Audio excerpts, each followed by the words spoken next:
Aujourd'hui, nous allons quitter le spot dodo de Port Aránzaz. Alors, je n'ai pas filmé énormément à l'extérieur, je ne vous ai pas expliqué où c'est qu'on était.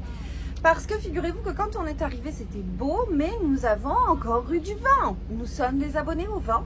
Et aujourd'hui, on quitte parce que regardez le temps, il est plutôt maussade. Et en fait, ils annoncent encore une fois de plus une tempête. Les cigales sont abonnés aux tempêtes. Donc, il faut qu'on prenne la poudre d'escampette. Donc, c'est parti, on prend la route. Ce spot dodo, néanmoins, je souhaite le préciser pour ceux qui souhaitent voyager dans le Texas. Donc, c'est au sud de Corpus Christi. Port Aránzaz, en fait, c'est une plage publique où les VR ont le droit de venir dormir pour 3 nuits consécutives sur une période de 3 semaines. Ça prend un permis public de la plage, donc un beach access. Ce dernier s'achète donc dans les Circle K ou les Exxon qui sont à proximité de la plage. Il faut demander le permis et ensuite il faut le coller sur le devant du véhicule. Une fois qu'on a collé le permis sur le pare-brise du véhicule, ben, vous venez, vous choisissez votre spot et vous êtes vraiment, regardez, on est bord de mer. Alors c'est le golfe du Mexique, le sable est tout doux, mais alors vraiment d'une douceur incroyable. C'est super agréable, mais le temps n'est pas avec nous, donc nous allons prendre la direction de Houston, notre dernière étape dans le Texas. Nous allons rester là-bas quelques jours, nous avons différentes visites à faire.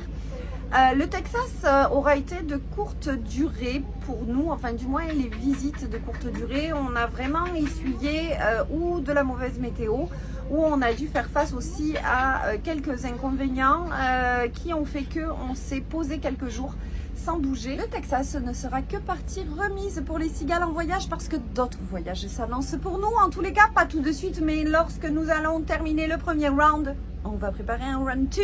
Donc, on se met sur la carte en fait des points que nous n'avons pas fait, soit volontairement, soit par manque de temps, soit par problème de météo.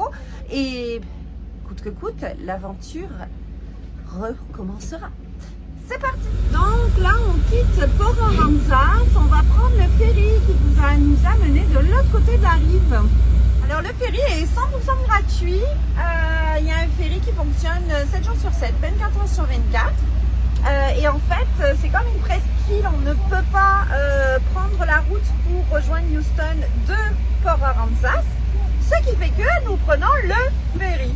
Donc petit tour de traversier et puis les enfants vont être contents et puis nous finalement ça nous fait sauver du temps et des kilomètres parce que sinon il aurait fallu revenir sur nos pas et faire un méga détour d'1 heure et demie pour 10 minutes de traversée, donc autant vous dire que ça vaut la peine. C'est parti, on va sur le traversier. Il y a les copains qui sont en train de se mettre. Donc ça y est, on a embarqué sur le traversier, il dirige les voitures petit à petit. Alors les garçons? C'est cool, ça fait du bien de reprendre un petit peu le bateau comme à la pêche. Ouais, sauf que là c'est la cigale qui est sur le bateau. Ouais. Moi j'avais posé la question à mon père si on pouvait pêcher ici. Ah ouais, on va pêcher pendant que le traversier passe? Ouais.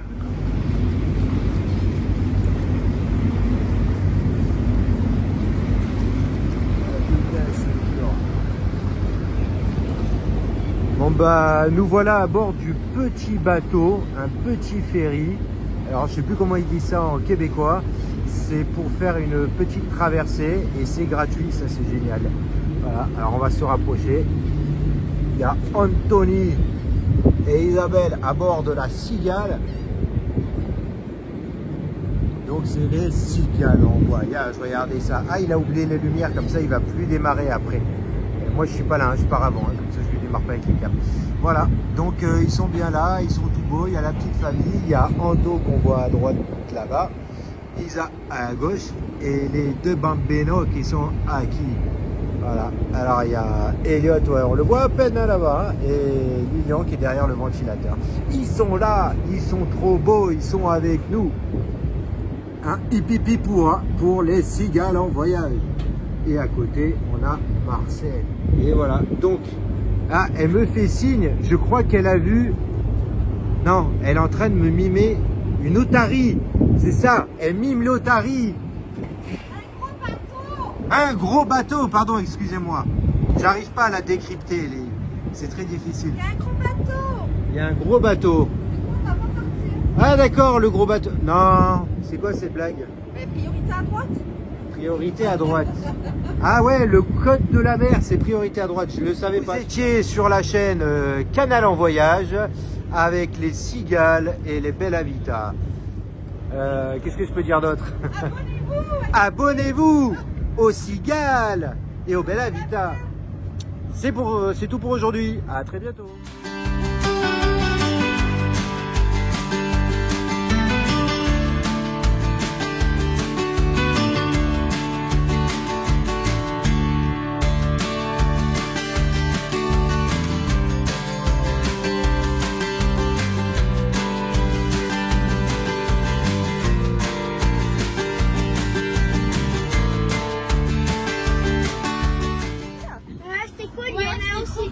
On a aussi eu des passagers clandestins dedans. Ah ouais, c'était qui les passagers clandestins? Les oiseaux.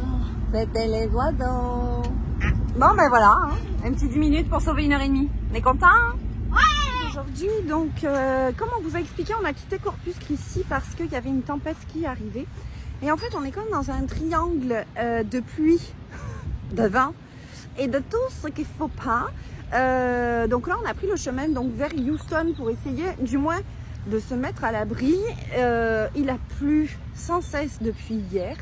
Et ce matin, en se réveillant, nous sommes rendus compte que nous avions une infiltration d'eau majeure sur le devant du camping-car. Je vais vous montrer les images de l'intérieur. Mais là, une chance qu'on a avec les copains. Donc, il y a Cédric qui vient de monter sur le toit pour essayer de faire un joint, même sous la pluie. Mais la pluie, semble-t-il, s'est calmée un petit peu. Donc, on va essayer de réparer ça. Donc la fuite viendrait de là-haut, de la jonction. Bon, pour l'instant je ne peux pas vous montrer parce que je n'irai pas dessus, parce que moi je suis une flippette. Mais Cédric est en train de poser un joint de silicone rapidement. Il sèche, il sèche, il sèche. Enfin il sèche ce qu'il peut. On va poser, on va voir si du moins ça peut être une solution palliative. Donc c'est ça, il y a des journées où il ne faut pas chercher à comprendre. Quand ça ne veut pas, ça ne veut pas. Outre ça, on a un problème avec notre Starlink et outre ça, on a un problème aussi avec notre batterie de notre système électrique. Donc on est sur 3 fronts en même temps. C'est ça, hein, le voyage, je veux dire, des pannes, il y en arrive, des couacs, il y en arrive. C'est juste que la loi des séries commence et quand la loi des séries commence, ça ne s'arrête pas. Donc là on en est à 3, c'est plutôt pas mal. Je me dis jamais 203, c'est bon, le 3 il est fait. Mais là, ça ressemble que nous sommes pour l'instant donc sur le stationnement du Walmart à Victoria. Et on attend de voir si on arrive à réparer le toit, du moins de mettre un pansement sur le toit. Donc là, il est en mode de silicone. Il a réussi à sécher. On met le silicone dessus. Anthony, il laisse pense dedans. Donc c'est ça que c'est la vie, un peu plus c'est comme ça. Donc si jamais ça ne marche pas, ou du moins par précaution, vu qu'ils annoncent encore de la pluie pour aujourd'hui et ce soir, ce qu'on va faire, à mon avis ce soir, c'est qu'on va mettre une bâche sur le toit du camping-car pour essayer de protéger au maximum. Puis on va croiser les doigts que la pluie s'arrête et surtout on va croiser les doigts que ça fonctionne. L'infiltration d'eau, c'est ce qu'il y a de pire pour un véhicule. C'est la risée de tous les voyageurs parce que on veut pas ça, on n'aime pas ça. Et le principal, c'est de la trouver à temps, mais c'est surtout de trouver l'infiltration d'eau. Donc, on va voir, on va y aller par déduction. Si le premier coup qu'on pense c'est le bon, tant mieux. Sinon, faudra investiguer et puis ensuite sécher à l'intérieur, assainir, etc. Enfin bon, bref, ça on a l'habitude parce que, comme vous le savez, nous avons construit l'intérieur et l'extérieur de la Cigale, donc nous savons exactement comment réparer du moins une infiltration d'eau lorsqu'elle n'est pas majeure. Mais, excusez-moi, il y a beaucoup de voitures qui passent. Et si elle est majeure, ça c'est un autre problème. Et là, c'est pas majeur, ça vient d'arriver. Donc, si c'est... Comme je vous ai montré, donc Cédric a mis du silicone. On va croiser les doigts que ça venait de là. Au pire des pires, ce soir, on mettra une bâche. Ensuite, le bruit de tondeuse à gazon que vous attendez, ça, c'est la génératrice. Donc la génératrice est en train de tourner parce que nous avons, je vous l'ai dit, un problème électrique. Et on était en train de perdre totalement d'autonomie. Donc là, on est en train de remonter. On a 91%. Donc on essaye de se maximiser le plus qu'on peut parce qu'on sait qu'on n'aura pas de soleil pendant quelques jours encore. Donc étape problème électrique réglé aussi, enfin du moins bientôt réglé, parce que figurez-vous que nous sommes passés par Luc d'Alternative Solaire. Il faut savoir que donc Luc au Québec qui donc a sa compagnie Alternative Solaire qui est spécialisée dans l'installation de systèmes électriques solaires, aussi bien pour des chalets que pour des VR, et en plus de ça c'est un voyageur, lui et sa conjointe chevronnée. Donc c'est lui qui nous a installé tout notre système électrique et écoutez, il fait un service après-vente incroyable. Donc nous sommes au Texas, il est au Québec, on l'a appelé, on lui a signifié toutes les pannes qu'on pouvait rencontrer et nous recevons donc une nouvelle batterie et bien dans les prochains jours. Il s'est occupé donc de nous sortir de ce pétrin là sur la route en nous envoyant directement donc à Houston, en fait, dans un point UPS, une batterie toute neuve parce que notre batterie est défectueuse. Autant vous dire que on est super content d'avoir un service après-vente comme ça. On le perd beaucoup, hein. Je ne sais pas si vous êtes d'accord avec moi, mais moi je trouve que le service client et le service après-vente a perdu des plumes depuis quelques années.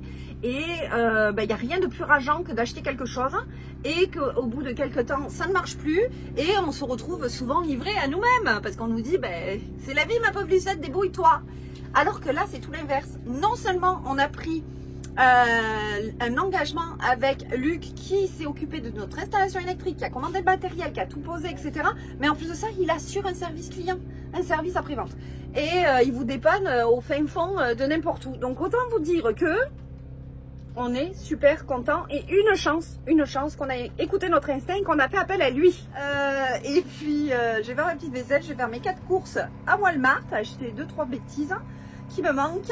Et puis rouler ma poule direction Houston normalement ce soir. Bon, avec tout ça, nous sommes arrivés à Houston. Alors hier, nous avons bravé la pluie. Parce que c'était quand même une sacrée journée hier. Donc on a bravé la pluie, on a fait 4 heures de route, on a rejoint Houston parce que il pleut, hein. Qu'est-ce que vous voulez, c'est la vie. Cherche des activités intérieures. Cherche des activités. Et là, figurez-vous, nous avons donc dormi au Cracker Barrel à 8 minutes de la NASA. Donc nous allons visiter le Space Center de la NASA à Houston. Tout le monde nous a dit qu'il fallait absolument le faire. Il paraît qu'il est incroyable. Houston, we've got a problem. Hier, nous étions en mode Houston, we've got a problem. Parce que figurez-vous que j'étais à 2 doigts de tout bazarder et de dire j'en ai plein mon casque. On arrête tout, trop c'est trop, Isa un peu plus, on s'en va. C'est ridicule parce que si vous voulez qu'on s'en aille, on s'en va où? C'est ça. Donc, parce que je vous rappelle que nous n'avons pas de maison au Québec encore, donc c'est comme ça. Donc aujourd'hui est une belle journée, même grisâtre, c'est une belle journée, tout s'est arrangé. Je vous ferai une mise au point à la fin de cette vidéo. Quoi qu'il en soit, nous allons à la NASA. C'est parti. Nous arrivons au Space Center. Il est trop content.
Donc là, il fallait que vous vous retrouviez hein, pour faire Pour des tout réparations. démonter. Et voilà, comme Parce d'habitude. qu'en fait, on s'ennuie, donc on démonte. On nous avait promis des casques, on n'y va pas. Ah, Parce que ça, vous regardez pas les casques pour nous. Hein. ouais, c'est ça. On dirait que je suis en prison. Ah, Eh c'est ben, parfait, tant ça. mieux. Ah, mon amour, Ouais, on m'enferme. exactement. Donc là, c'est quoi que vous faites en fait exactement? Parce La que... déconne, elle ferme plus, donc là, on essaie juste de réaligner la porte. Donc j'ai officiellement plus de porte. Tu sais qu'on part demain. Hein. Est-ce que j'aurai une porte? Ben ouais, mais j'aimerais ça qu'elle ferme correctement aussi, qu'on arrête trop de la claquer. Maintenant, on n'est pas à niveau ici. Là, On s'est aperçu que le gond ici il était tordu, donc il avait du jeu de haut en bas, donc là on vient de le resserrer pour pouvoir voir si c'est lui qui faisait en sorte que la porte elle était un peu de biais du haut vers le bas.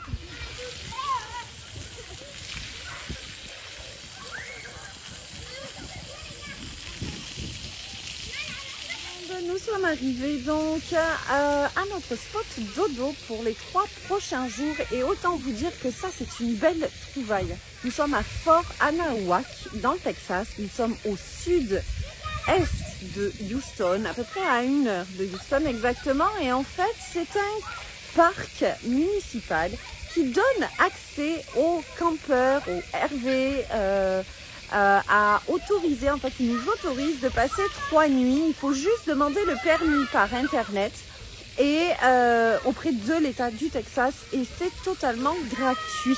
Il faut être 100% autonome, mais les installations sont incroyables et en fait, nous attaquons les fameux bayous que nous pouvons rencontrer en Louisiane. Ça commence déjà sur cette partie-là du Texas et nous avons eu la chance de voir nos premiers alligators. Les gars, on est super contents.